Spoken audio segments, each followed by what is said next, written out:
A paz de nosso Senhor Jesus Cristo, eu sou o pastor Rodrigo Figueiredo e estarei dando continuidade hoje ao nosso estudo bíblico sobre o livro do Apocalipse e escatologia, estudo bíblico da Primeira Igreja Batista no Andaraí. E no vídeo de hoje a gente vai fazer o seguinte: a gente vai ler um trecho do texto bíblico, dando continuidade aos versos que estamos analisando no capítulo 1 e percebendo no mesmo alguns elementos que nós temos apresentado até aqui. Por isso, eu convido você a abrir a sua Bíblia no livro do Apocalipse, capítulo de número 1, do verso 9 em diante. E assim diz a palavra de Deus, Apocalipse 1, do verso 9 em diante.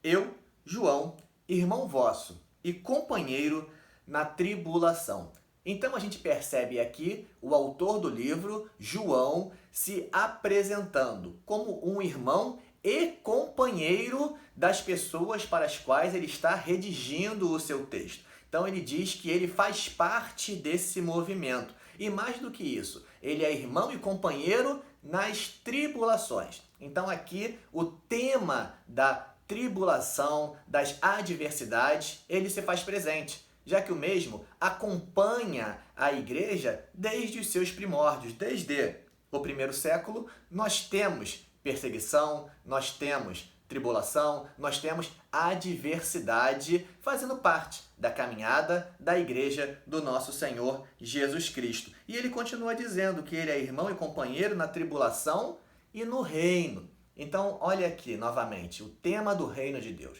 O tema do reino de Deus se colocando também como atual na época de João. Não como um reino futuro que ainda irá acontecer, mas como um reino que já se faz presente, em que João é companheiro, é irmão das demais pessoas para as quais ele está escrevendo a carta desse reino, porque o reino já se fazia presente.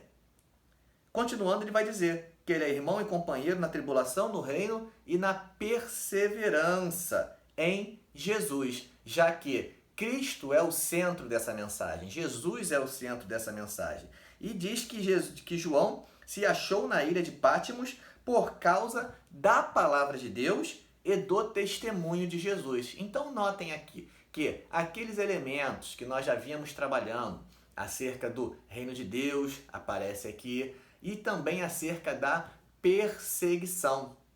Note que João se coloca como um companheiro e irmão daquelas comunidades na tribulação e estava na ilha de Patmos, isolado, distante daquela comunidade. Por quê? Por causa da palavra de Deus e do testemunho de Jesus. Ou seja, por conta da propagação da mensagem do Evangelho, por conta de uma questão de fé de João, crer em Jesus, João estava sofrendo algum tipo de retaliação, algum tipo de perseguição e por isso estava afastado de sua comunidade. Então, lembram que eu falei que uma das características da literatura apocalíptica é a mesma surgir no momento de perseguição?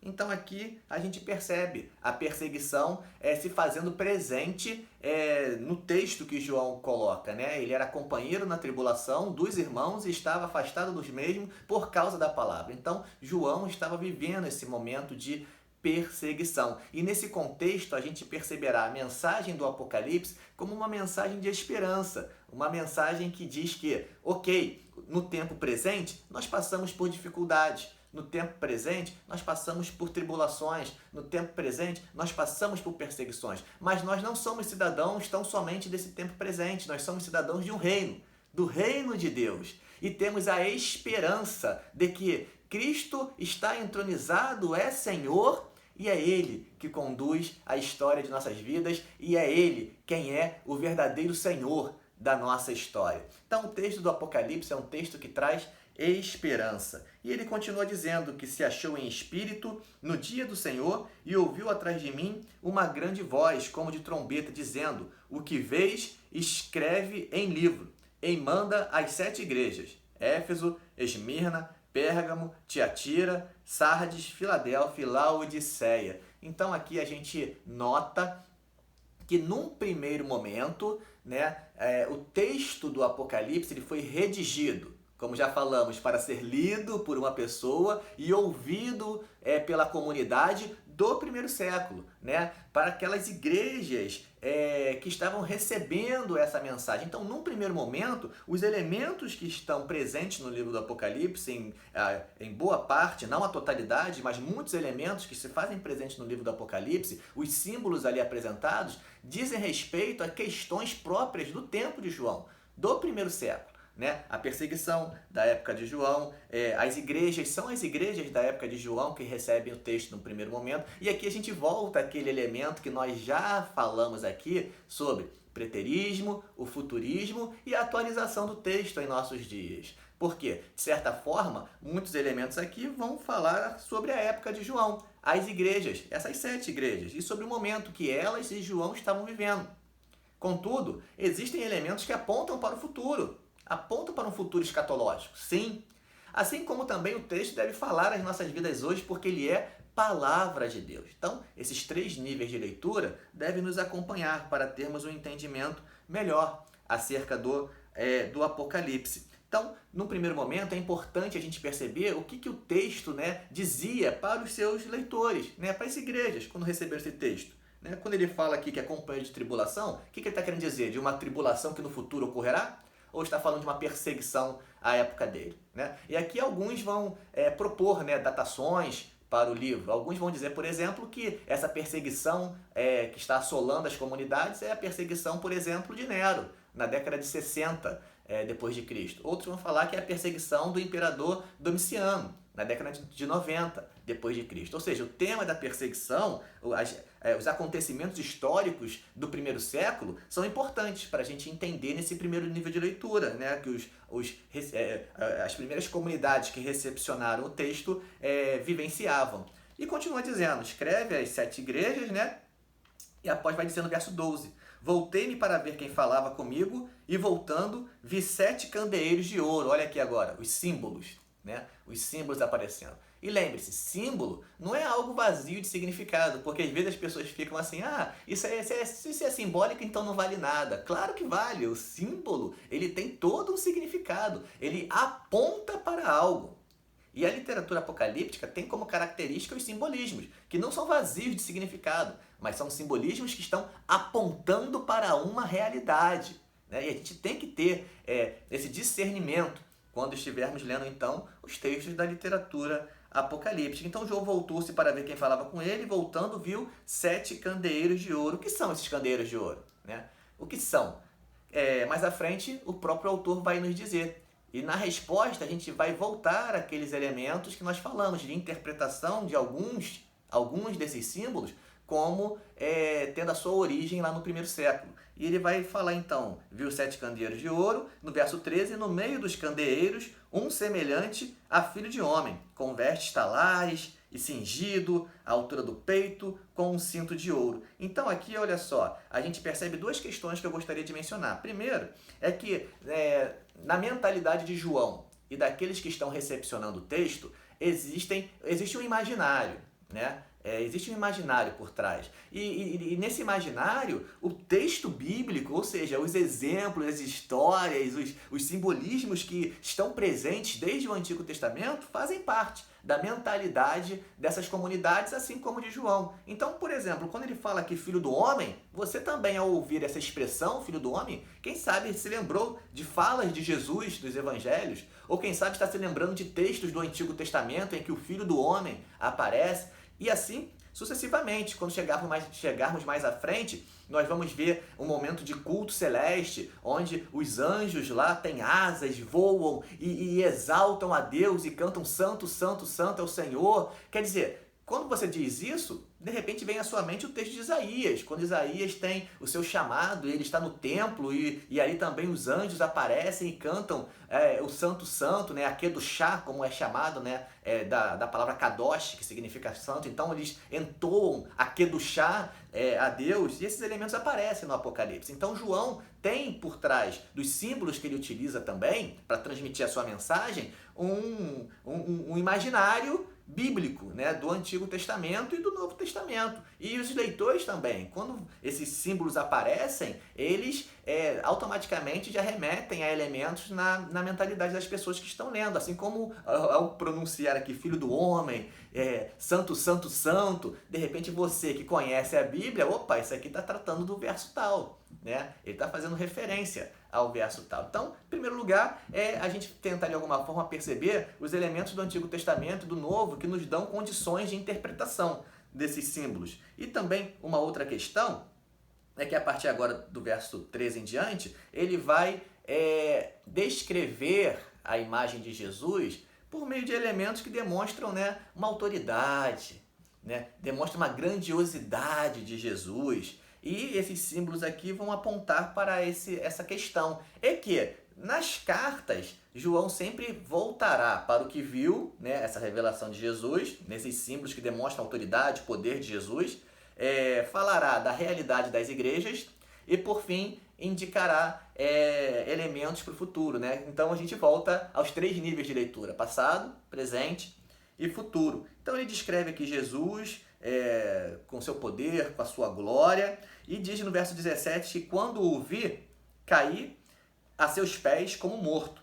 Porém, ele pôs sobre mim a sua mão direita, dizendo: não temas, eu sou o primeiro e o último. E aqui a gente percebe então João numa atitude de prostração diante da grandiosidade daquele que estava à sua frente, se prostrando diante dele. E então Jesus coloca a sua mão direita sobre João, diz para ele não ter medo, não temas, eu sou o primeiro, eu sou o último. E aqui a gente percebe um elemento, né, de que o nosso relacionamento com Deus não deve ser um relacionamento pautado no medo, né? E sim um relacionamento pautado no amor, na graça, na fé desse Deus tão amoroso, tão bondoso, né? Eu digo isso porque às vezes as pessoas dizem assim: Pastor Rodrigo, eu não gosto de ler o Apocalipse, eu não leio o Apocalipse. Por que tu não leu o Apocalipse? Não leio porque quando eu leio depois eu fico com medo, eu não consigo dormir, eu tenho pesadelos quando eu leio o Apocalipse. Ora, mas o texto do Apocalipse, como falamos, é um texto que em momentos de dificuldade, de aflição, de tribulação, de opressão, de perseguição, ele traz uma mensagem de esperança, de um Deus amoroso, um Deus que levou o amor às últimas consequências, se sacrificando naquela cruz do Calvário, única e exclusivamente por amor a mim, por amor a você, para nos resgatar do poder das trevas e nos transportar para o reino do Filho do seu amor, reino que já se faz presente. Perceba, é uma mensagem maravilhosa. Então por que ter medo? Às vezes temos medo porque ou fazemos uma leitura equivocada, ou porque somos influenciados não pela Bíblia, mas pelos filmes que assistimos e pelos livros que lemos, ou porque não temos a plena convicção de que fazemos parte desse reino de Deus. Reino de paz, reino de justiça, reino de amor. Dando continuidade, João então se prostra, Jesus diz para ele não temer, porque Jesus é o primeiro e o último, e continua no verso 18. E aquele que vive, estive morto, mas eis que estou vivo pelos séculos dos séculos e tenho as chaves da morte e do inferno. Então Cristo morreu na cruz do Calvário, porém a morte não foi um ponto final. A morte foi apenas uma pequena pausa, porque ao terceiro dia ele ressuscitou, esteve entre nós e ascendeu à destra do Pai. E com ele nós também vencemos a morte, porque com ele nós ressuscitamos para uma novidade de vida e ressuscitaremos também no final dos tempos. Então, Cristo nos traz uma mensagem de vida, vida que vence a morte. E ele é vitorioso nisso que realizou. Por isso ele tem as chaves, ele é poderoso, ele tem autoridade naquilo que ele realiza. E no verso 19 e 20, para encerrarmos, vai dizer: escreve, pois, as coisas que viste, Jesus, como ele se manifesta, isso vai aparecer nas cartas, como falaremos na próxima aula, as coisas que vistes, as coisas que são presente, a realidade da igreja, e as que hão de acontecer. Então, elementos futuros. Então, os 3 níveis de leitura: passado, presente, futuro, que vai nos acompanhar na nossa caminhada. Verso 20, para terminarmos: quanto ao mistério das 7 estrelas que viste na minha mão direita e aos 7 candeeiros de ouro, olha só, O que são isso? As 7 estrelas são os anjos das 7 igrejas, concretos, primeiro século. E os 7 candeeiros são as 7 igrejas, concreto, lá no primeiro século. Então aqui nós temos um elemento interessante, porque o próprio livro do Apocalipse, ele faz aqui uma interpretação dos símbolos. Olha, os candeeiros são as igrejas do primeiro século, essas 7 para as quais você está escrevendo. Então o autor, de certa forma, aqui ele já faz uma leitura do que a gente chama hoje, de preterista, porque ele interpreta os símbolos aqui como no passado, né? Então, olha só, o candeeiro são as 7 igrejas, então ele interpretou o símbolo como no primeiro século, as 7 igrejas do primeiro século. Porém, isso não esgota as coisas que viu, as que são e as que vão acontecer. Então, os 3 níveis de leitura. Mas o meu ponto aqui é justamente provocar você nessa manhã, nesse momento, provocar você a perceber que o próprio livro do Apocalipse traz aqui, de certa forma, uma leitura preterista do texto. Não um preterismo total, de colocar todo o livro no primeiro século, mas colocar alguns símbolos ali sim, como pertencentes ao primeiro século. João estava vivendo um momento de tribulação, estava sendo perseguido, estava isolado na ilha de Patmos, assim como as comunidades também passavam por dificuldades. Ele então escreve a essas 7 igrejas concretas do primeiro século, e o candeeiro aqui apresentado, os 7 candeeiros, são as 7 igrejas. Então, ora, se o próprio autor do Apocalipse não teve dificuldade em interpretar alguns dos símbolos como sendo do primeiro século, por que às vezes nós temos dificuldades em interpretarmos alguns dos símbolos como sendo no primeiro século? É a pergunta que eu deixo para você. Por que eu tenho que apontar um candeeiro para o futuro se na verdade João está interpretando o candeeiro como sendo no primeiro século, num primeiro momento? Né? Passado, presente e futuro. 3 níveis de leituras. Ok. Mas por que às vezes quando a gente interpreta no passado, muitas pessoas têm dificuldade e acham que somente o texto tem sentido se for tudo para o futuro? Por que tem que ser tudo para o futuro ou por que tem que ser tudo para o passado? Por que não pode ter passado, presente e futuro? E por que eu não posso interpretar alguns desses elementos no passado se o próprio autor do livro interpreta aqui no capítulo 1 já alguns elementos no passado? Diz que os acontecimentos, como falamos, em breve hão de acontecer. Futuro para João, mas um futuro breve. Passado para a gente em 2020. Por que às vezes a gente tem essa dificuldade? Eu acho que a gente não precisaria ter, já que o próprio autor do livro já indica essa possibilidade. Assim, só a nível de exemplo, quando chegarmos mais à frente e falarmos, olha, tinha perseguição, tinha tribulação. Olha, as igrejas estavam sendo perseguidas. Olha, João estava passando por dificuldades.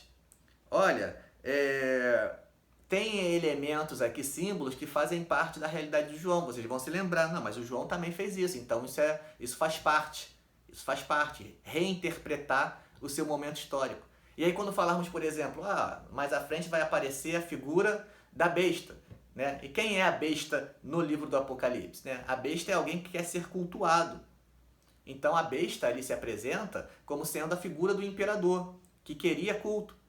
Ele queria ser cultuado. E os cristãos, alguns se opunham a isso. Quem se opunha a essa imposição do governante era perseguido. E alguns diziam que não tem nada a ver, alguns diziam que não tem problema, se aproximavam do governante, apoiavam. E então essas pessoas, João vai rivalizar com ela. E no capítulo 2 a gente vai perceber isso. João indicando críticas a alguns grupos que faziam parte das 7 igrejas. Né? Então, olha só, então a gente consegue perceber a besta como sendo o imperador da época de João. Isso não esgota que na história outras pessoas tenham se apresentado de forma contrária ao Evangelho. Por exemplo, na época da Reforma, Lutero vai interpretar e atualizar essa imagem como sendo o Papa da época, né? Devido à divisão entre Igreja Católica e Igreja Luterana. Então ele vai atualizar essa figura, né, que nas cartas aparece como o anticristo, no Apocalipse como a besta, ele vai atualizar no Papa. Assim como hoje, a gente pode continuar atualizando em nossas vidas. Assim como no futuro surgirá uma besta escatológica final, né, o anticristo final. Então, olha só, passado, presente, futuro. Mas a minha pergunta aqui é por que às vezes nós temos tanta dificuldade em interpretar alguns desses símbolos no primeiro século, né? Na época de João, quando o próprio autor do livro ele faz isso, né? Ele faz isso. E apresenta, por exemplo, uma outra besta. A besta maior e a besta menor. E o que a besta menor faz? A besta menor ele diz quem é. A besta menor é o falso profeta. E o que o falso profeta faz? O falso profeta leva as pessoas, induz as pessoas da comunidade a prestarem culto à besta maior. Então, era um líder da comunidade que levava as pessoas a, de certa forma, prestar culto, né? A seguir, a caminhar junto com a besta maior, que era o imperador e que queria ser cultuado. Então, a gente percebe isso naquela época, assim como percebemos isso na história, quando em vários momentos a igreja ela apoiou alguns movimentos que foram muito complicados para a história da igreja, como por exemplo o nazismo. A igreja na Alemanha, boa parte dela, né, apoiou o nazismo, e assim a gente pode continuar caminhando, né, que sempre existirão falsos profetas. Né? Sempre existirão. Existiu lá no primeiro século, existiu na história da igreja, existe hoje e continuará existindo no futuro. Né? Então olha só, passado, presente, futuro. Porém, eu acho que a gente precisa, num primeiro momento, tentar interpretar esses símbolos à época de João. O que eles significavam na época de João? E eu acho interessante o seguinte, perceber que mesmo em meio às perseguições da época de João, João nos diz que ele era um companheiro, um irmão daquelas comunidades. Assim como nós, somos companheiros e irmãos uns dos outros, em meio à tribulação, em meio às lutas, em meio às dificuldades. Mesmo em meio a essa pandemia e todo esse momento turbulento que a gente está vivendo contemporaneamente, continuamos irmãos, continuamos companheiros nessa caminhada, porque fazemos parte do reino de Deus. O tempo presente não é a resposta final, porque somos cidadãos não só do tempo presente, somos cidadãos também de um reino, que é um reino espiritual, que é o reino de Deus, que já se faz real entre nós. E somos companheiros também na perseverança. Então, que cada um de nós venha a perseverar, porque existe algo maior do que tudo isso. Existe um como o Filho do Homem que anda em meio aos 7 candeeiros, que anda em meio às igrejas, é Senhor das igrejas, é Senhor da história, é soberano e toma conta e conduz a história de nossas vidas. Que Deus a todos abençoe e até a nossa aula da semana que vem.